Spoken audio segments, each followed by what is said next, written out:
So I've had some feedback from people who say they really like it when I cover my entire day, right? From like the moment I get up to the moment I go to sleep.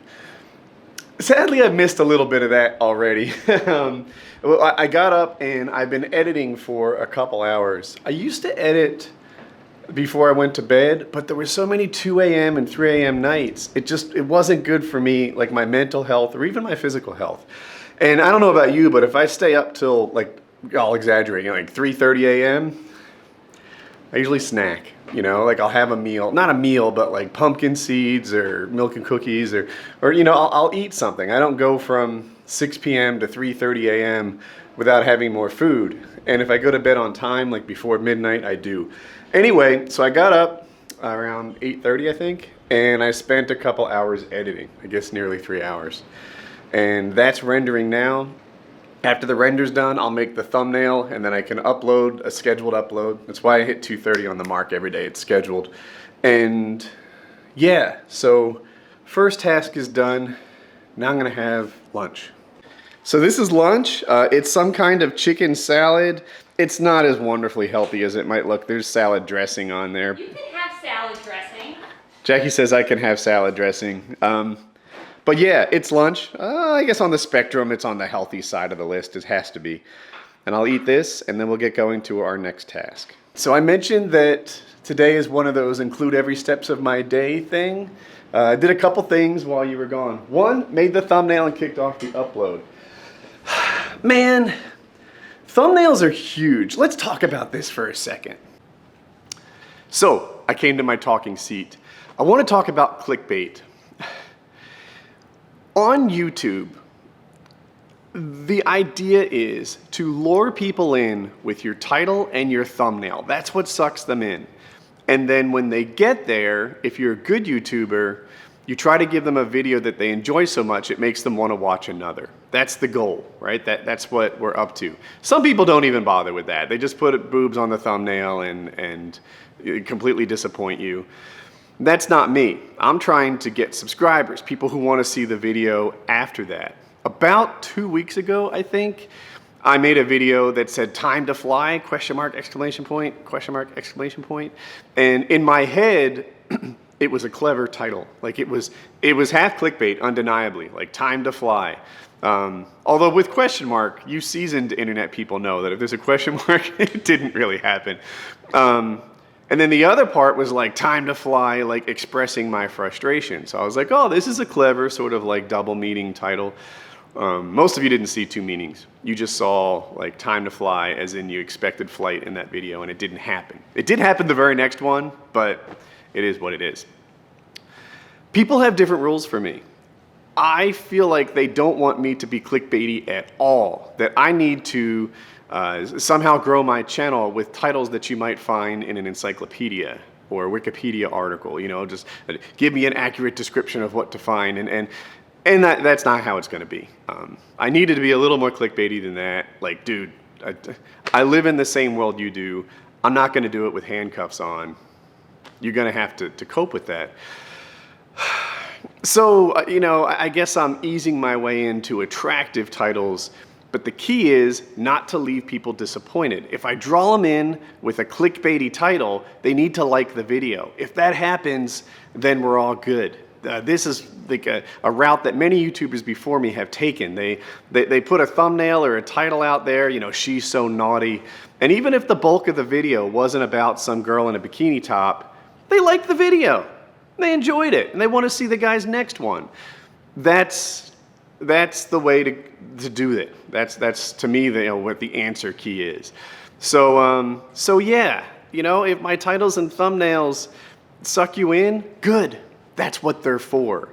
I just need to make videos good enough that once you get there, you're like, yeah, not bad. So anyway, those are my thoughts on clickbait. Let's leave the talking spot.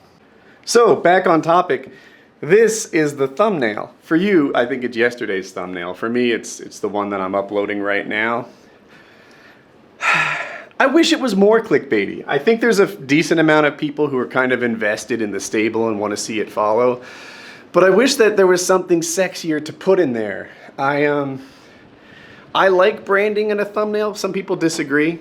It seems like a lot of the big YouTubers are successful now with just a big image and some words on it. That's all they do. It's a super easy to make thumbnail, and the big image lets you really see it. Whereas mine, with these two smaller images, I don't know.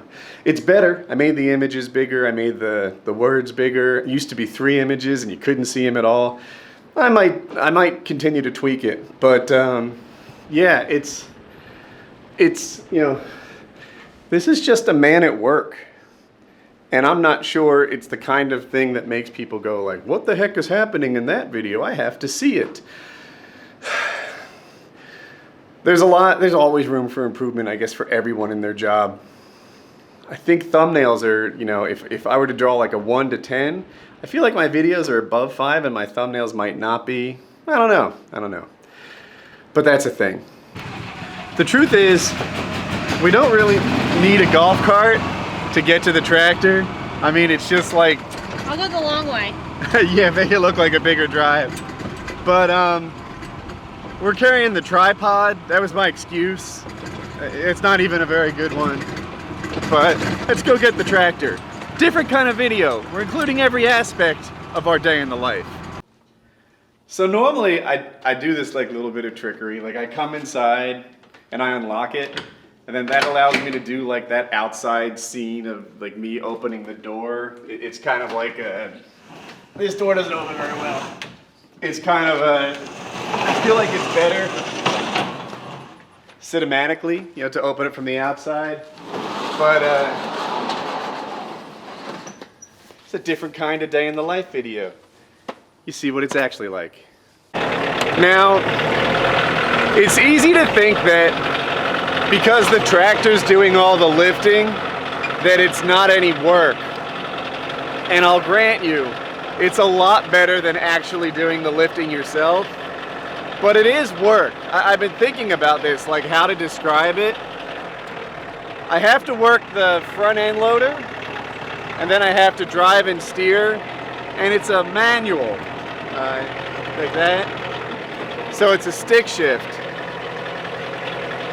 It's a little bit like parallel parking 2 cars at once that are a stick shift, because you work in the loader and the stick shift and going forwards and backwards.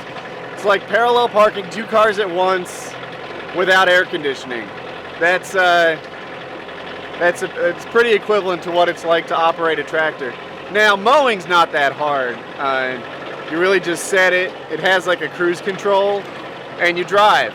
It's a little bit like using a golf cart, or golf cart, I was gonna say go-kart, but you get a sense of like productivity and work accomplished because you're mowing. But yeah, this kind of loader work, it's mentally exhausting, like parallel parking for hours. All right, so first thing we're taking is the table saw. There's really only 3 big items for today. The table saw, the assembly table, and the workbench. Nice job panning the camera, baby. This table saw mobile stand is my first welding project ever. Jackie's father taught me to weld. He was a good welder. He died. But that doesn't mean he wasn't a good welder. I don't know why I'm saying this. Anyway. For those of you who don't know, he's passed away. Yeah. Sorely 6 years ago-ish? Something like that. I don't. Yeah. So, but anyway, he and I spent a day together, and like I had built this up in a program like CAD called SketchUp, and I was like, this is what I want, these are the measurements, and we went out and we sourced metal somehow, and I did all the welding and he did all the like, you know, teaching and stuff. And it came out pretty well. All of my tools, almost all of my tools, are on wheels, because I used to be in a 2-car garage. And it's not that I put everything away to park or anything, it's that it just was really useful to be able to slide things, like even a foot or two, so that I didn't have to open in doors and make space. So, you know, if I just slid something over, then it would give me working room. It made the garage effectively bigger when you could move the tools a little bit. So we're going to try and grab this thing with the tractor. So here's the dilemma that we're sorting out now. All right, if you look at this thing, you can see that the weight is going to be off center. I mean, this thing here doesn't weigh anything, and there's a lot of weight in this rusty top, which is a future project. So I think what we want are pallets about here next to the wheel and then just a little bit over. And that should be balanced closely. The pallets are thicker than the height of this. You know, I can't even fit my hand under here. So we have to come up with a way to lift the table saw so that the pallets will slide under. Jackie had the idea of a shovel, which I think actually kind of works. Honey, will you hold the camera? Sure. All right. So if I put the shovel under here and step on it, it kind of works. It's so dicey to have, like, I feel like it's going to fling up on me. But I think this does the trick, and that I'd be able to drive under it if Jackie held it up this much. What do you think? Yeah, but I'm just thinking, Go ahead. I'm a little worried that I'm going to fling up on it. You're like, I'm really worried I'm going to fling up on it, and I'm really worried I'm going to do like I a have a cartoon plan for thing. that. I have a plan. So I've done a lot of vehicle recovery in my day because I did all that off-roading. And what we'd do is we'd put like a winter jacket or a towel on it. And more than you might guess, like when things break and fling, it just dampens all, like, you know, you can throw a baseball really hard at a blanket on a clothesline and it doesn't go anywhere. So I think we just need to put something on the shovel so that if it flings around, it'll absorb all the energy.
All right, that was almost a really good idea.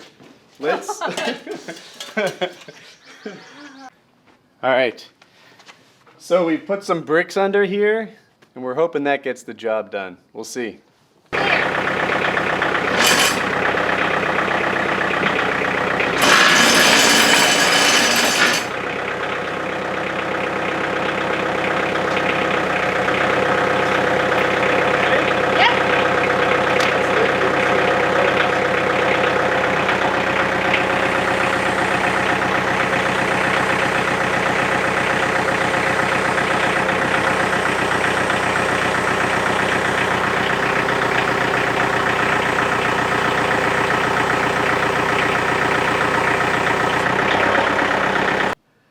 All right, we got it on the pallet forks. It's all strapped up. Grab a shot.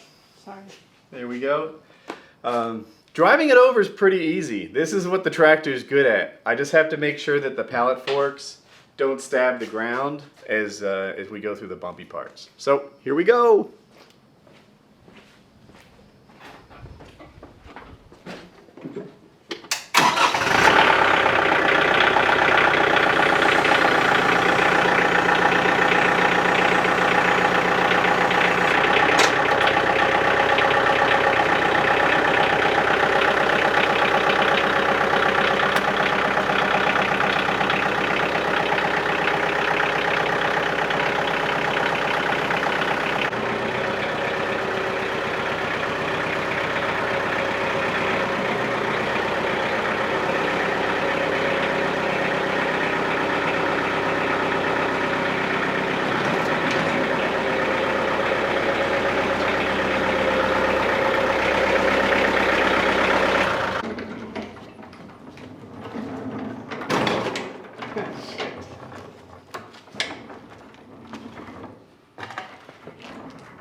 You filming? Of course I am.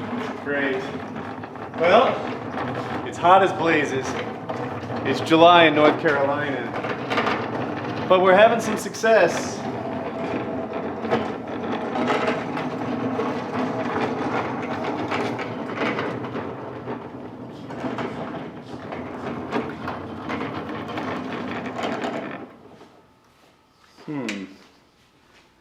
This is what I had in mind. I'm not sure if I love it. We'll see.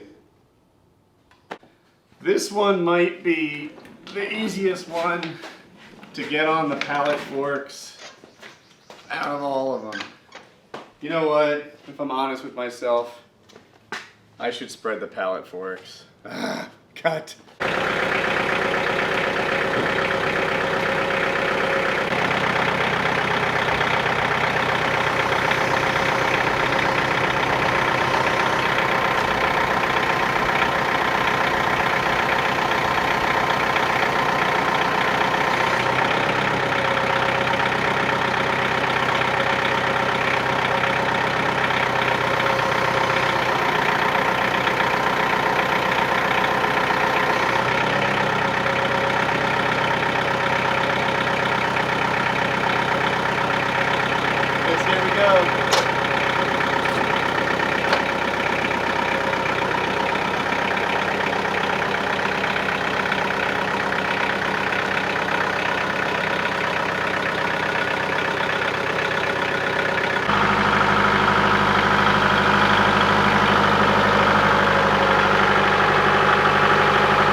Yay, we did it. And we didn't spill anything.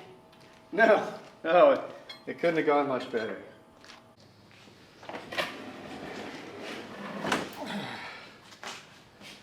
Wiggle, wiggle, wiggle.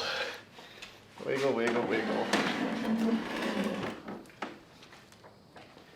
Y'all are lucky. You got free tickets to the gun show. That's enough.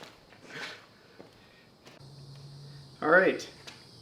This is my workbench. I made it. You will see it many more times, but it has some cool features. I want to show off a little bit. I got the plans online, so don't make me convince you I designed it.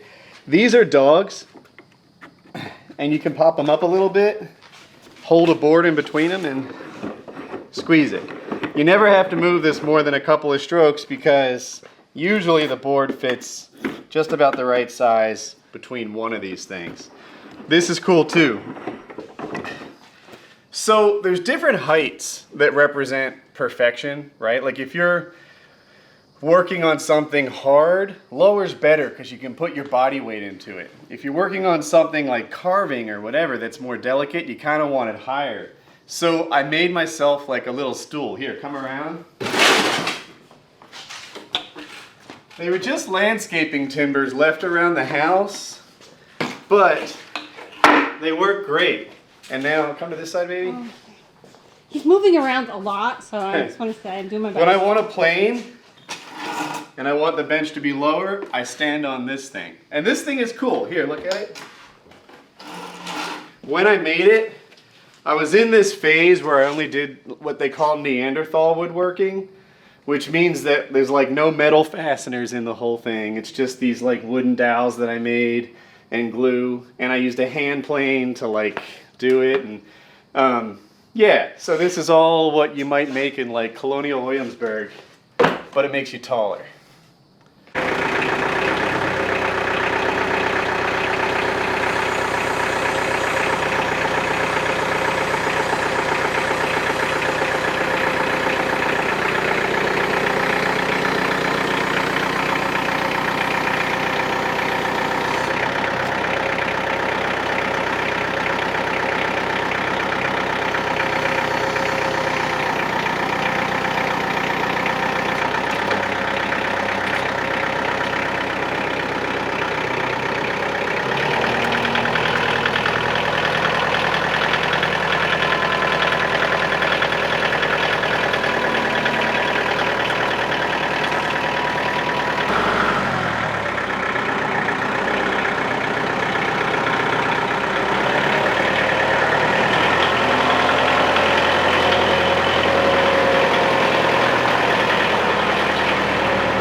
This is actually the light side, but we thought like a wheelbarrow would be easier to lift and push it around. And I'm trying not to slide on the floor too much because we just epoxied it.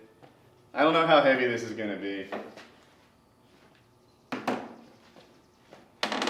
Oh, I can do this.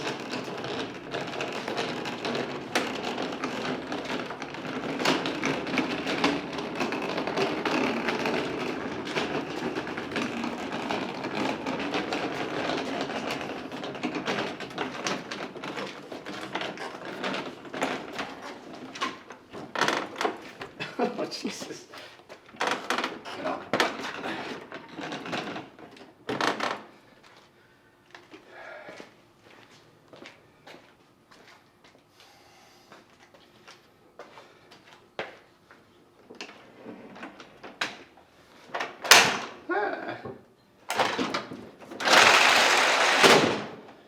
All right.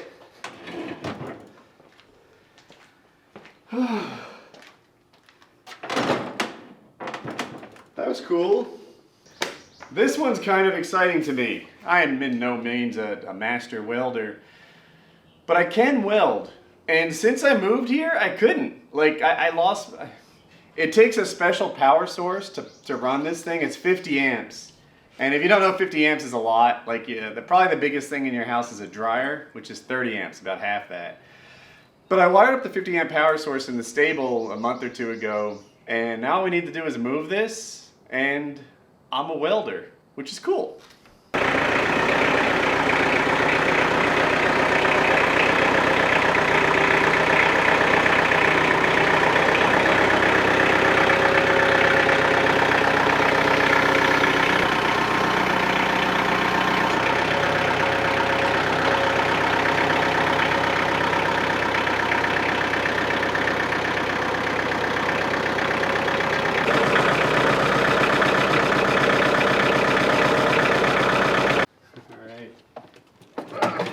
We came in the back door this time, and Oh, I'm supposed to laugh.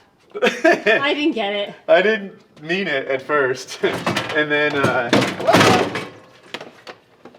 but No. Jackie had this idea that it would be easier. I think she's crazy, but it worked out fine. I'm not crazy. Well, that's just patently untrue. You I think it was shorter. What's that? I think it was shorter. Well, now I have a welder. Oh, and this is where it plugs in. So it's practically extreme close-ups. All right, we're gonna call that the end of today. I moved everything except the air compressor, and there's two things about that. I'm thinking of putting my air compressor outside, and I don't know if that's okay or not, so I want to Google. And two, when we move it, I might need to like put it on a pallet or something, bolt it down. I don't think I can just put something that tippy on pallet forks. But if you look around, this place looks empty to me. It's amazing. It's so much bigger than my 2-car garage was. And there's You more. need more stuff. I like the way she thinks. This thing's gonna need an outfeed table. The way it works, you have a table on the other side of this, and that way when you push wood off, it doesn't like fall down and cause problems. Obviously, I've got some rust to deal with. I've got some things to fix. I need to run 220 power to most of these bigger machines individually, but we're definitely getting close. At some point, I'll position these so I feel like I really have it locked in, and when that's true, I'll run power. But really, I'm excited. Things are happening. Ugh, I'm yucky. we're all yucky. All right, I still need to clean out the garage for sure. There's like this dust collector / finger guard for the table saw and some other odds and ends. But in the last 2 days, we have turned our 1-car garage into a 2-car garage. And Jackie's psyched about that too. We can really fit both our cars in here? No, we can't fit cars in here. Quick follow-up, it was bothering me that 2 items were taking so much space in the garage. So I took this guy, the guard to my table saw, and put it in place. And this guy, my bench slave. And I thought you guys might not know what a bench slave is. I made this myself. Basically, choose the height of the wood that you're working on. And then typically, like imagine you have a long board. You'll put one side in the vise and the other side down there, and it'll span those two things. And then you can like plane the edge or do whatever it is you have to do. It just supports the far edge of whatever it is that you're working on. And I made it. I thought it came out nice. So anyway, making more progress. So it's almost 2:30. There's a clock on the microwave. You probably can't see it, which means I'm gonna go online. I'm probably gonna, crack some jokes with you guys on Twitter and pimp my video a little bit. This is part of the life of a YouTuber. So, in the interest of including our entire day, we have to run out to the bank and get Colin from parkour camp. So it's always a nice day when you have checks to deposit, which is why I'm going to the bank. It's never a nice day when you have like legal crap to settle, which is also why I'm going to the bank. We got to get stuff notarized. Legal crap always sucks. Even when you're in the right and you win, like is happening to me here, it's still a pain in the butt. I don't want to go to get papers notarized, but here I am. Oh my gosh. So we go into the bank, we got our stuff notarized, mission accomplished there. Is she making faces back there? No. Anyway, the notary guy had these crazy stories. He was kidnapped at 5 years old. He was doing I don't know how the senior project tied into the story. I didn't quite understand that part. But he was playing pool and someone went to hit someone else with a beer bottle. Right. And he was unconscious for a day. He got 64 stitches across the back of his head, which started the story. Which started the story. So for no reason, someone accidentally hit him with a beer bottle, knocked him unconscious, 64 stitches, back of his head, huge scar. His ex-girlfriend from a long time ago, as he described it, laughed at him because his head was cut. And then like 2 years later, the same thing happened to her. But her cut was on the front of her face. She got hit with a beer bottle. She was out for... This guy... He had stories. He had stories. Now it's time to pick up the boy. Go.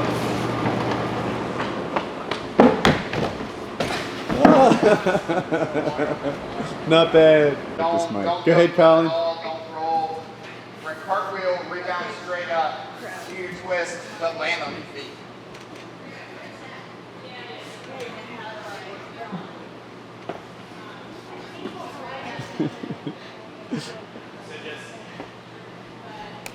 You got it, Colin.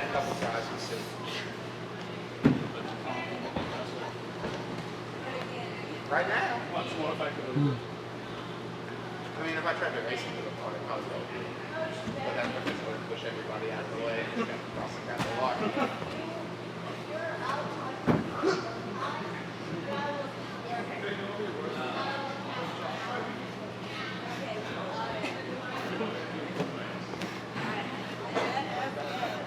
This is way hard.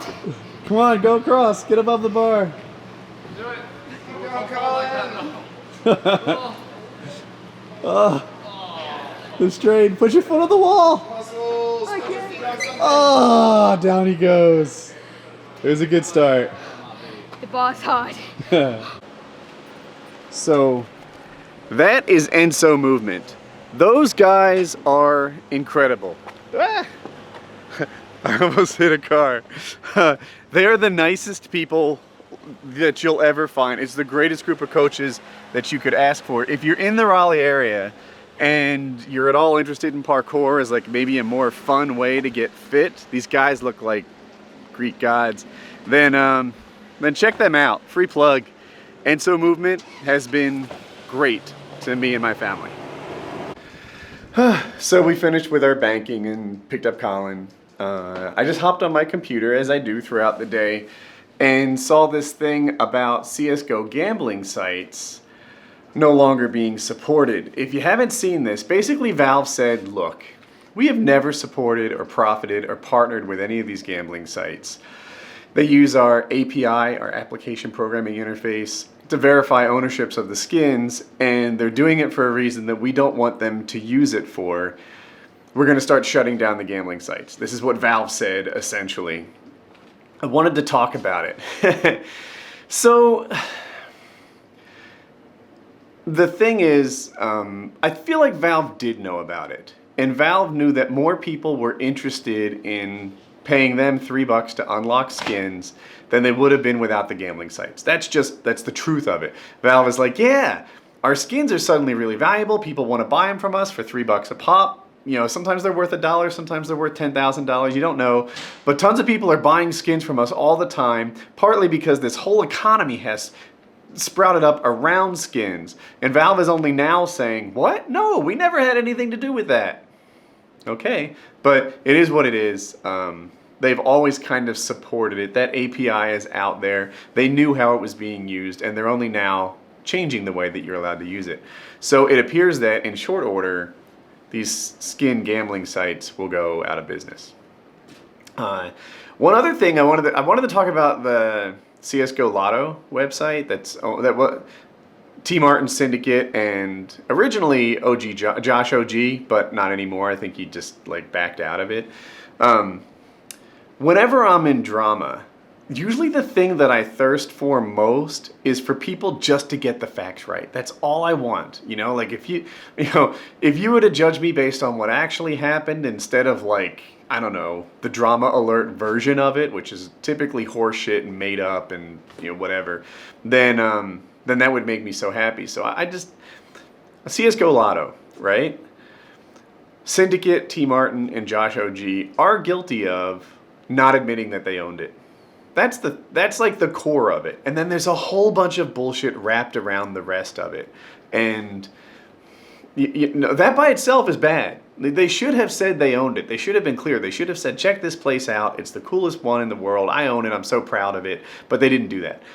The other thing that they're kind of guilty of, they're guilty of one or two things, is they didn't do a lot to ensure that people under 18 didn't play there. And 18, 21, like you might argue you're supposed to be 21, but I don't know. There was always a checkbox that's, when you registered for the site, said that you were 18 or higher, period. Some people point to the COPPA, it's like the Child Online Privacy Protection Act, that said that they don't knowingly collect information from people 13 and under. And what they do is they take that standard boilerplate COPPA page, blur everything out to where it says 13 years old and say, look, they want 13-year-olds on here.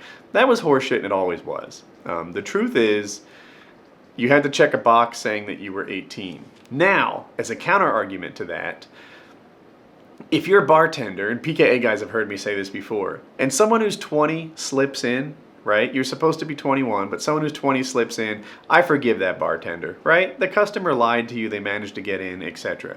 However, if night after night after night, the dance floor is hopping with 14-year-olds, then I blame that bartender. He knows damn well he's supposed to enforce these rules, and he didn't. And that's the other, like, half thing, you know? Like, I get that the customers were probably lying about being 18, but they also didn't do a lot to prevent that. And that's the truth. All the other stuff, like there's no evidence that any of the games were rigged or that they did any of this other stuff. Really, they just didn't admit that they owned it, and you know, they certainly didn't enforce the ages very hard. That's the truth behind it.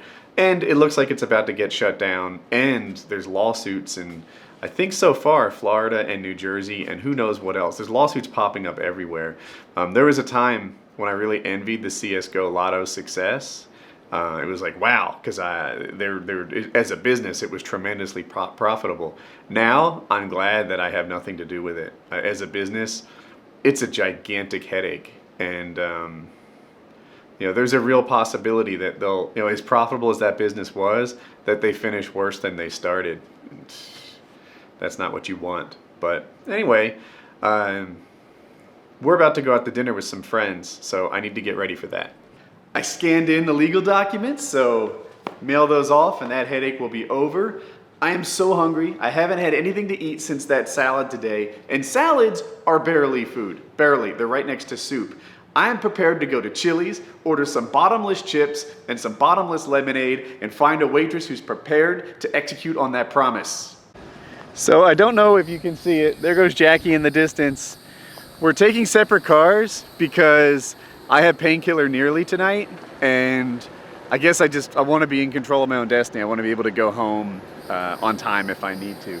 So This thing's been sitting out in the sun. It's hot as blazes. I'm letting it cool off. All right, I'm home. I'm about 5 minutes late for Painkiller Nearly. I had to set Colin up on video so he can watch himself. And now I need to go upstairs, do like the background, change the episode number, stuff like that. Get Painkiller Nearly cooking. I'm late, and I hope the guys are not upset. All right, I just finished Painkiller Nearly. The lighting in this room can make anybody look terrible. But, so that's really good. That's uploading now, and I feel good. I hate that we were a day late on that, but, you know, I guess in the end it's all good. So tomorrow, in addition to having Painkiller already, a 4-hour show at night, I have a 6-hour round trip of driving, and I'm going to try and go flying in the morning. Because I'm flying in the morning, I made sure that I'm charging my gimbal. This mount looks a little... Sorry, I'm worried about the double tape thing. But I'm charging the gimbal and I'm charging the GoPro, and I made sure that it's loaded up with a memory card. I checked the drone batteries. This one's 100%, this one's 75. That's easily enough to get footage, and I made sure it had a memory card too, which it didn't, so I'm glad I checked that out. I'm just kind of getting all my I's dotted and T's crossed the night before my trip, because I'm going to have to leave at... I basically drive away at 5:30. I guess I'll wake up around 5 so that I get there on time and catch the good, like, early morning weather. So, getting everything together tonight so that I can be successful tomorrow. Alright, and along those same lines, I think I'm going to put an end to this vlog. I have to edit it. I have to do my thing. Colin's right here next to me, being my buddy. And, Colin, you buddies? Yep. Fist bump. So, I'm going to get to work. He's going to keep on playing. And I guess I'll see you tomorrow. The next video you see, hopefully, should be me flying. So, that would be awesome. Yeah, multi-million-dollar deals, got $1 million deal. When I was younger, I would wonder how $1 million feel. And for real, it feel like I ain't even broke a seal. Cause when you drop hits, they want you to pick up the bill. Now my life is in Maryland, my heart is in Chicago. New York state of mind, but out LA, man, that's where I go. When I need to lay this shit down, so much on my mind, that's the reason I'm spitting now. Finally running the game and everybody tripping